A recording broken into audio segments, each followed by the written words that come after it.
ఊరుకో అమ్మా ఊరుకో. వజ్జో తల్లి అయ్యయ్యో.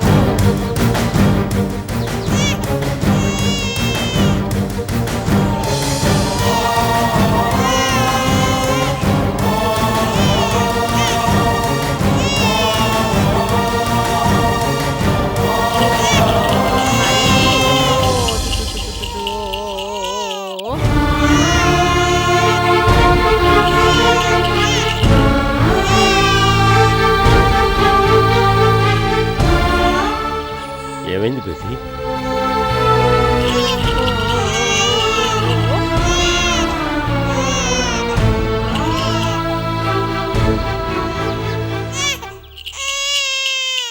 ఏం కావాలి?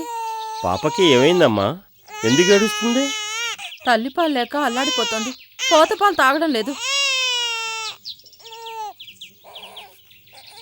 మీకు అభ్యంతరం లేకపోతే పాపకి పాలు నేను ఇవ్వచ్చా? మీరా? పర్వాలేదు బేటీ, ఏ తల్లైనా బిడ్డకు తల్లి లాంటిదే. అలాగే, అంతకన్నా ఇంకేం కావాలి? ఇవ్వమ్మా, రా లోపలికి రా.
హే అల్లా,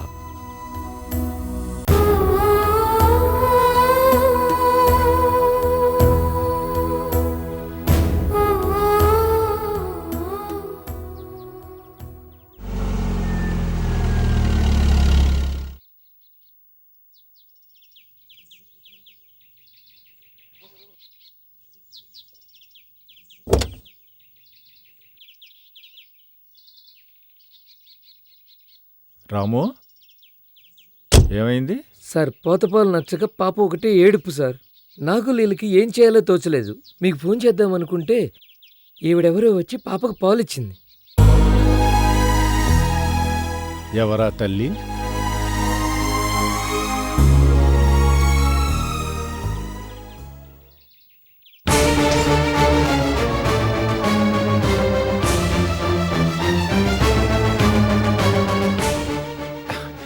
అమ్మాయి, నువ్వు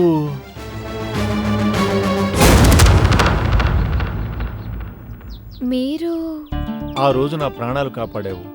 ఈ రోజు ఈ బిడ్డ ఆకలి తీర్చావు. నాకు చాలా సంతోషంగా ఉందమ్మా. ఈ పాప నీ పాపేనమ్మా. నా పాప?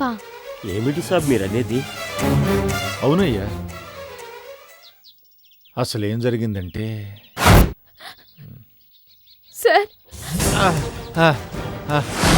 ఇదిగోండి. ఇదిగోండి.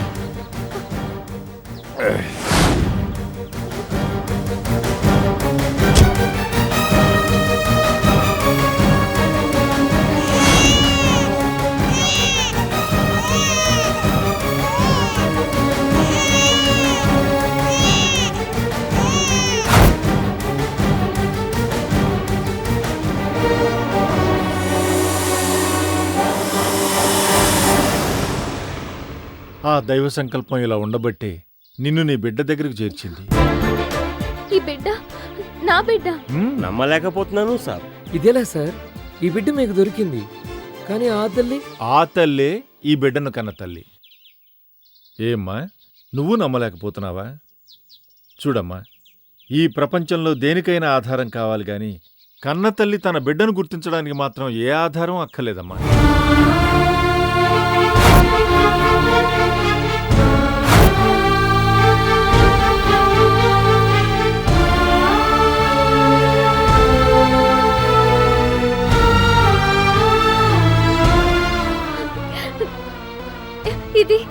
ఇది నా బిడ్డే. బేటీ, ఈ బిడ్డ నీ బిడ్డే, సందేహం లేదు.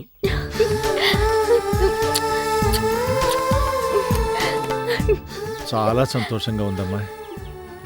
సూర్యాస్తమయం, సూర్యోదయం, వర్షం కురవటం, వెన్నెల మెరవటం, 7 రంగులతో ఆకాశంలో ఇంద్రధనస్సు కళ్ళు జిగేల్మనేలాగా ప్రకాశించటం. ఈ సృష్టిలో అన్నీ అద్భుతాలే. కాని అన్నిటికంటే అద్భుతమైన అపురూపమైన దృశ్యం ఏమిటో తెలుసా? అదిగో, మెరిసే కళ్ళతో ఓ కన్నతల్లి తన బిడ్డను తనివితీరా ముద్దాడటం. చెప్పమ్మా, ఇప్పటిదాకా అడగలేదు. ఎవరు నువ్వు? నీ పేరేమిటి? నా పేరు రమ్య. రమ్య, చాలా అందమైన పేరమ్మా. రమ్య, నువ్వెక్కడుంటావు? నీ వాళ్ళెవరు? రమ్యపేటికి ఎవరూ లేరు సాబ్. అనాథ. నొప్పులతో బాధపడుతుంటే నేనే హాస్పిటల్కి చేర్పించాను. కొంతమంది బద్మాషులు పిల్లను ఎత్తుకుపోయారు. అది తిరిగి తిరిగి ఇక్కడకు చేరింది. చాలా అదృష్టవంతురాలు. తిరిగి తిరిగి కన్నతల్లి దగ్గరికే చేరిందన్నమాట. నా బిడ్డ నాకు క్షేమంగా అందించారు. మీ మేలు ఈ జన్మలో మర్చిపోలేను. జీవితాల్లో మీ రుణం తీర్చుకోలేను. అలా అనకమ్మా. ఆ రోజు నీ కన్నబిడ్డని ఎవరో ఎత్తుకుపోతుంటే కన్నీళ్లతో అల్లాడుతూ కూడా గుండె నొప్పితో పడిపోయిన నాకు సహాయం చేశావు, నా ప్రాణాల్ని కాపాడావు.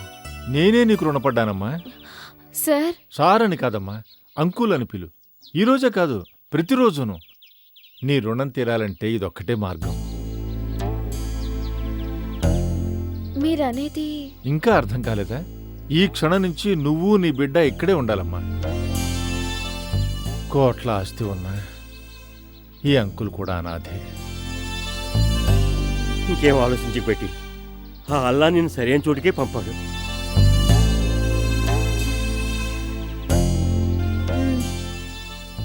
వస్తాను బేటీ. రహీం చాచా. నై బేటీ, రోనా నాయి. ఈ రహీం చాచా అప్పుడప్పుడు నేను చూడడానికి వస్తుంటాడు. ఏయ్ చోటా బేటీ, టీకాయ్. వస్తాను సాబ్. రహీం, ఈ రోజు నుంచి ఇల్లు నాది మాత్రమే కాదు, రమ్యది కూడా. నువ్వు ఎప్పుడైనా రావచ్చు. టీకే సాబ్, చాలా సంతోషం. వస్తాను సాబ్. వస్తాను బేటీ.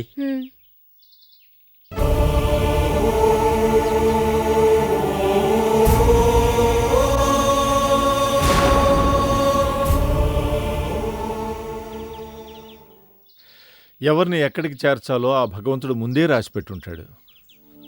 అవును, ఏది ఎలా జరగాలో ఆ భగవంతుడు రాసిపెట్టే ఉంటాడు. నా జీవితంలో ఇదో కొత్త మజిలీ. रूप तेरा मस्ताना, प्यार मेरा दीवाना, ला ला ला ला ला ला ला ला ला ला, हे हे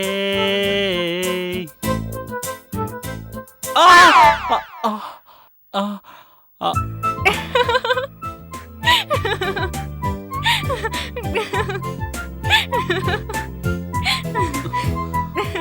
ఆడవాళ్ళు వెన్నలాంటి మనసున్న వాళ్ళు అంటారు. పచ్చి అబద్ధం. అరే, నీకు కొంచెం కూడా జాలి కనికరం లేవా? అయ్యో పాపం కట్టయిందని అడగొచ్చుగా. ఈ మాత్రానికే? ఏంటి ఈ మాత్రానికే? చూడు, రక్తం ఎలా బుస్సును పొంగుతోందో. రక్తం? ఒక్క చుక్క.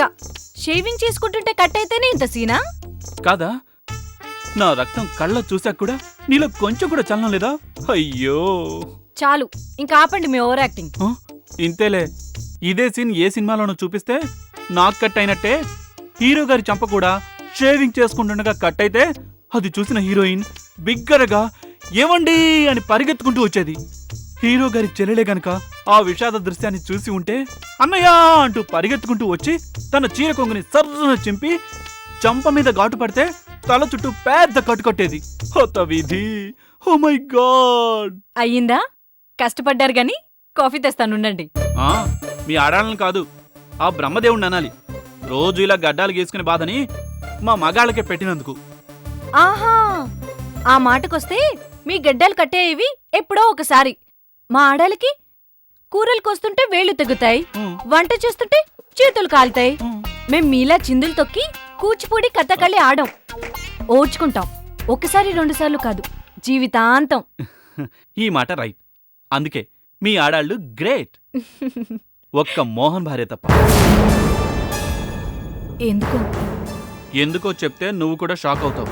మొదట్లో మోహన్ మా ఆవిడ గ్రేట్ గ్రేట్ అనేవాడు, కానీ ఇప్పుడు మా ఆవిడ దేవత కాదు, దెయ్యం అంటున్నారా? అరే ఈ సంగతి నీకెలా తెలుసు? ఒకప్పుడు దేవత అనేవారంటే ఇప్పుడు దెయ్యం అన్నట్టేగా. ఇది ఈ షార్ప్నెస్సే నీలో నాకు నచ్చేది. సంధ్య, నువ్వే చెప్పు. కట్టుకున్న భార్య తన కళ్ళ ముందే నాటకం ఆడుతోంది అని తెలిస్తే ఏ మగాడైనా ఎలా భరిస్తాడు? ఎన్నాళ్ళు భరిస్తాడు? తెలిస్తే అంటే ఏం తెలిసిందంట? ఓ, నీకు చెప్పనే లేదు కదూ. ఓ రోజు డల్గా ఉంటే మోహన్ తన రూంలో పడుకున్నాడంట. వాళ్ళ ఆవిడ కింద ఎక్కడో ఉంటే ఇంతలో ఫోన్ రింగ్ అయిందంట. ఓపిక చేసుకొని మోహన్ గది బయటకొచ్చేసరికి వాళ్ళ ఆవిడ ఫోన్లో తన ప్రియుడితో కంగారుగా ఏదో మాట్లాడుతోందంట. అనుమానం వచ్చిన మోహన్ అక్కడున్న ఇంటర్కమ్ తీసి విన్నాడంట.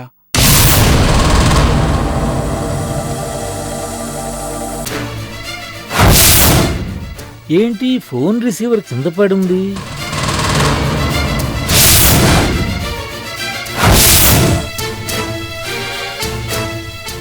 నువ్వే చెప్పు సంధ్య, ఆ క్షణంలో మోహన్ ఎలా ఫీల్ అయి ఉంటాడు? తన భార్య రహస్యంగా ప్రియుడితో మాట్లాడుతుంటే విని ఎంతగా బాధపడి ఉంటాడు? ఇదంతా మీకు ఇంకెలా తెలుస్తుంది? వాడే చెప్పాడు. చెప్పి గుండెలు పగిలేలా ఏడ్చాడు. మరి మీ ఫ్రెండ్ వాళ్ళ ఆవిడ్ని ఊహు, ఒక్క ప్రశ్న కూడా వేయలేదంట. ఇప్పుడు చెప్పు సంధ్య, ఎవరు గ్రేట్, మోహనా వాళ్ళ ఆవిడ? ఒకవేళ మీ ఫ్రెండ్ వాళ్ళ ఆవిడ్ని అపార్థం చేసుకుంటున్నారేమో? కాదు సంధ్య, వాళ్ళ ఆవిడ ఆ రాస్కెల్ క్లోజ్గా మాట్లాడుకోవటం వాడు తన చెవులారా విన్నానని చెప్పాడు. ఒక్కొక్కసారి మన కళ్ళే మనల్ని మోసం చేస్తాయి. ఇక ఆఫ్టర్ చెవులదేముంది? అంటే మోహన్ నాతో అబద్ధం చెప్పాడనా? కాదు, వాళ్ళ ఆవిడ్ని అపార్థం చేసుకుంటున్నారు అని. No, I don't agree. Sandhya, నాకు ఆడవాళ్ళ మీద గౌరవం జాలి ఉన్నాయి, కానీ ఆవిడలాంటి వాళ్ళ మీద కాదు. ఆడవాళ్ళ మీద ఉండాల్సింది గౌరవం జాలి కాదంటే నమ్మకం. ఆడిది కూడా ఒక మనిషి అనే నమ్మకం. ఆ నమ్మకాన్ని ఆవిడగారే నాశనం చేసింది. ఆడవాళ్ళంటేనే అసహ్యం పుట్టేలా చేసింది. ఏమో, ఆవిడెందుకలా ప్రవర్తిస్తుందో ఎవరికి తెలుసు? ఎవరి కారణాలు వాళ్ళకుంటాయి కదా. అబ్బా, ఆడవాళ్ళ మీద ఒక్క ఈగను కూడా వాళ్ళనేవో కదా. అవును, ఆడదాని మనసు ఆడదానికే తెలుస్తుంది.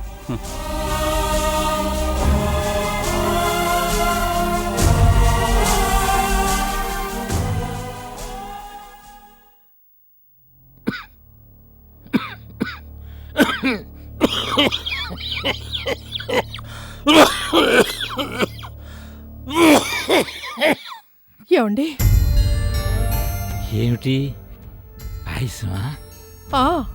పాయసం తిన్నట్లే ఉంది మీ పరిస్థితి.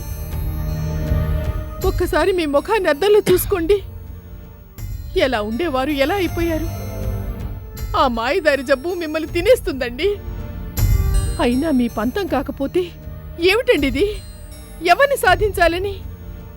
ఏది నా కళ్ళల్లోకి చూసి చెప్పండి.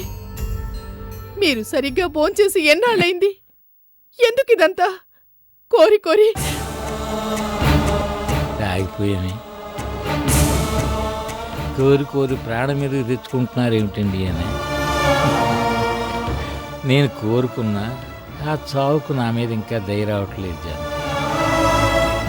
ఆ యమధర్మరాజు నీకు ఇంకా టైం ముందు రాఘవయ్యా, నువ్వు ఇంకా చాలా ఘోరాలు దారుణాలు చూడాల్సింది అని శాసిస్తున్నాడు. అందుకే నీ మాంగళ్యానికి ఇప్పట్లో ఏం ధోకా లేదు అంటున్నా. ఏమండి ఏమిటండి ఆ మాటలు? ఇవి సంధి మాటలు కావు జానకి. తప్పు చేసినవాడు ఆఖరి గడియల్లో ఆ భగవంతుని ముందు మోకరిల్లి తన గుండెల్లో నుంచి అన్నీ నిజాలే చెప్తాడు చూడు, కన్నీటితో నివేదించుకుంటాడు చూడు. అలాంటి మాటలు అన్నమాట.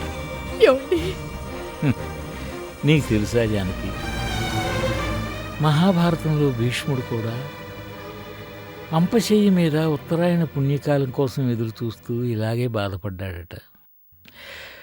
నా వాళ్ళు అన్న ఒకే ఒక్క స్వార్థంతో తప్పు చేస్తున్నారని తెలిసి ఆఖరి క్షణం వరకు కౌరవుల పక్షానే నిలబడ్డాను.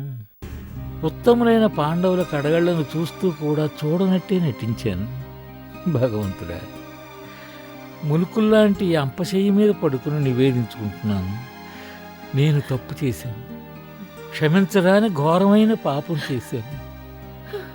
ఆ పాపానికి ప్రాయశ్చిత్తం లేదు. అందుకే శిక్షను కూడా నాకు నేనే విధించుకుంటున్నాను. ఉత్తరాయణ పుణ్యకాలం కోసం ఎదురు చూడటం అన్న ఒక్క నెపంతో ఎప్పుడూ కాదు, నా పాపానికి తగిన శిక్షని కావాలని ఇప్పుడే అనుభవిస్తున్నాను అన్నాడట. సరిగ్గా నా పరిస్థితి అలాగే ఉంది కదూ. ఎందుకు ఏడుస్తున్నావు జానకి? తప్పు చేసినప్పుడు శిక్షకి తలంచాలి. ఏమండి ఏంటిది? అదిగో ఏడవకూడదు మరి. ఇంత వయసు వచ్చి ఇన్ని అనుభవాలు మూటగట్టుకున్నా కూడా నిజాన్ని భరించే శక్తిని కూడగట్టుకోకపోతే ఎలా చెప్పు? ఊరుకో.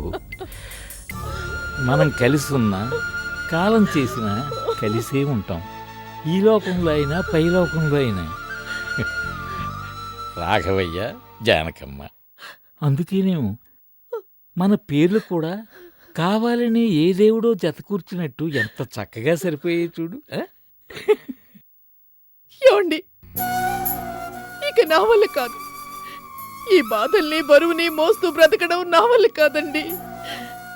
ఈ రహస్యాన్ని మోహన్కి చెప్పకుండా సంజపడే బాధని చూస్తూ మౌనంగా రాయిలా ఉండిపోవడం నా వల్ల కాదండి, నా వల్ల కాదు. ఎంత చిత్రమో చూసావా జానకి? వాడు దూరమే కొన్నాళ్ళు సంధ్యని ఏడిపించాడు. ఇప్పుడు దగ్గరగా ఉండి నరకం చూపిస్తున్నాడు. మనవాడి వల్ల పాపం సంధ్య అప్పుడు ఇప్పుడు ఎప్పుడూ క్షోభనే అనుభవించింది. ఇది మా భార్యాభర్తల విషయం మీరు కల్పించుకోవద్దు అని చెట్టంత కొడుకు శాసించిన తర్వాత చూస్తూ ఉండడం తప్ప ఇంకేం చేయగలను చెప్పు? అందుకే ఇదే నా అంపశయ్య.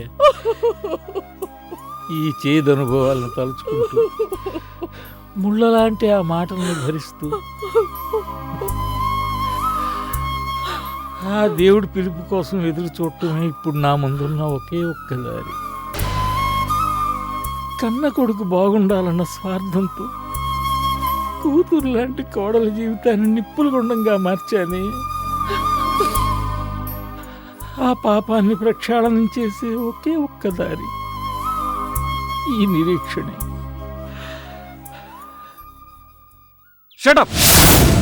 మీ మాటలకి భయపడిపోయి మీ బెదిరింపులకి లొంగిపోయి తలంచుతాననుకున్నారా? నెవర్. చూడండి, ఈ ల్యాండ్ నా పేరు మీద రిజిస్టర్ అయి ఉంది. ఈ ప్రాజెక్ట్ని నేను డే అండ్ నైట్ దగ్గరుండి చూసుకుంటున్నాను. ఇప్పుడు పార్ట్నర్షిప్లో మీ షేర్లు పెంచేసుకుని నా షేర్ని తగ్గిస్తానంటే ఒప్పుకోను. నా ప్రాణం పోయినా ఒప్పుకోను.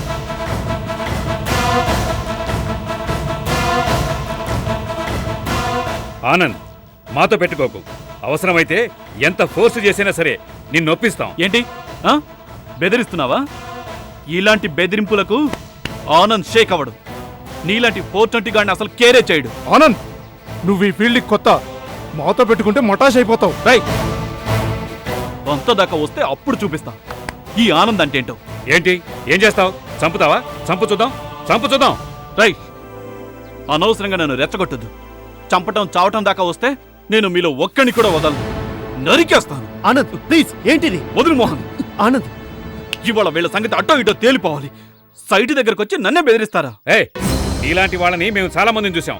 మర్యాదగా మేము చెప్పినట్టు వినకపోతే నువ్వు ఉండవు, నీ ప్రాజెక్టు ఉండదు. దమ్మున మగాళ్ళైతే రండ్రా చూసుకుందాం. ప్లీజ్ ఆగండి. కూల్గా కూర్చొని మాట్లాడుకోండి. ఆ మాట చెప్పడానికి నువ్వెవడురా? రై, నేను ఇక్కడ చీఫ్ సెక్యూరిటీ ఆఫీసర్ని. సైట్ దగ్గర ఎవడైనా గొడవ చేస్తే ఎముకలు విరిచేస్తాను. ఓకే అనంత్, మా మాటకి ఎదురు చెప్తావు కదా, చూస్తాం, మేము చూస్తాం. పదరా. రేయ్ నువ్వేంట్రా చూసేది? నేను తలుచుకుంటే నిన్ను ఇక్కడే ఇప్పుడే ఈ బిల్డింగ్ కింద చంపి సమాధి చేస్తాను. Be careful. Anand please cool down, కూర్చో. వాటర్ తీసుకో.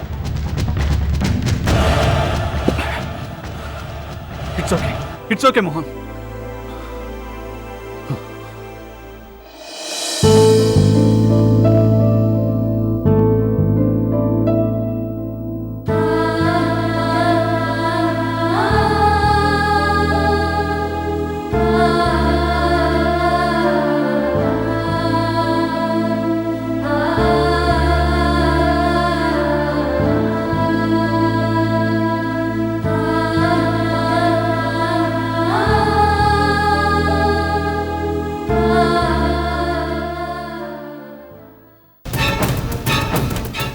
గోపి, చూసావా? నో అన్న నీ చేతే ఎస్ అనిపించుకున్నాను. నీ చేత నా మెళ్ళో 3 ముళ్ళు కట్టించుకున్నాను. ఈ క్షణం నుంచి నువ్వు నా చేతుల్లో బందీవి.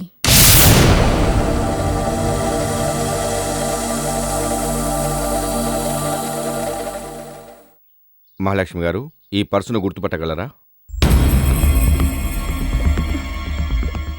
ఈ పర్స్ అయిందే. ఇది మీకు? ఈ పర్సు మాకు దొరికింది. ఇందులో ఉన్న అడ్రస్ చూసే ఇక్కడికి వచ్చాం.